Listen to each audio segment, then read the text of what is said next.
This is Palmetto Oaks Sculpture Garden, located in a small coastal town in South Carolina.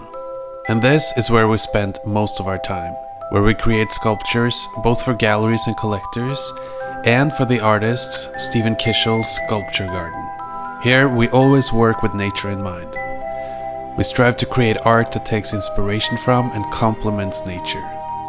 Nature is by definition organic, so we try to emulate the random and organic elements from nature in Stephen's sculptures. Always looking for ways to find equilibrium and balance in the pieces, in a similar way to how nature always finds a way to balance itself perfectly. So come with us into the workshop and have a look at how the sculptures are being made.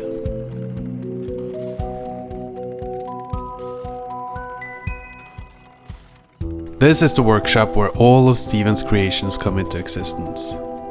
And I'll show you his process for how he goes from lifeless sheet metal to a vibrant and organic sculpture.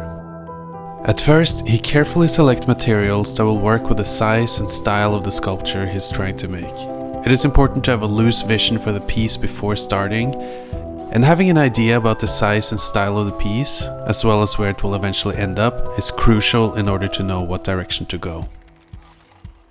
The first step is to shape the metal. We're using a manual machine with help from Stephen's assistant Art while we're shaping the pieces by hand. And this is when the material can guide us in the direction it needs to go. We need to make sure every bend and every curve is just right, and that there are no unwanted kinks or flaws.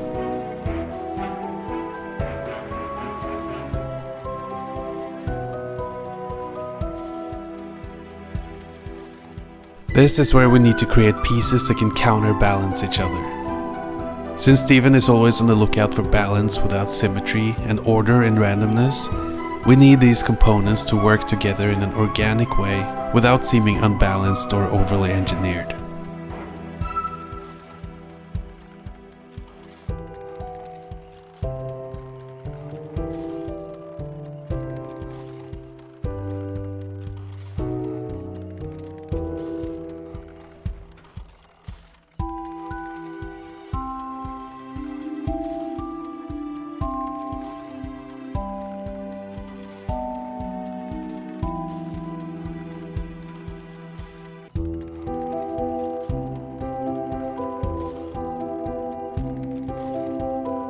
The balancing act properly starts when the welding begins.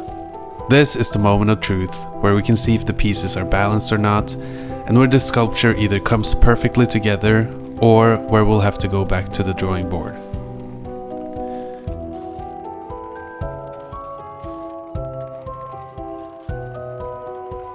Every component needs to find its perfect place, and this part of the process requires a lot of exploring, adjusting, bending, welding, and intuition to get every part in just the right spot.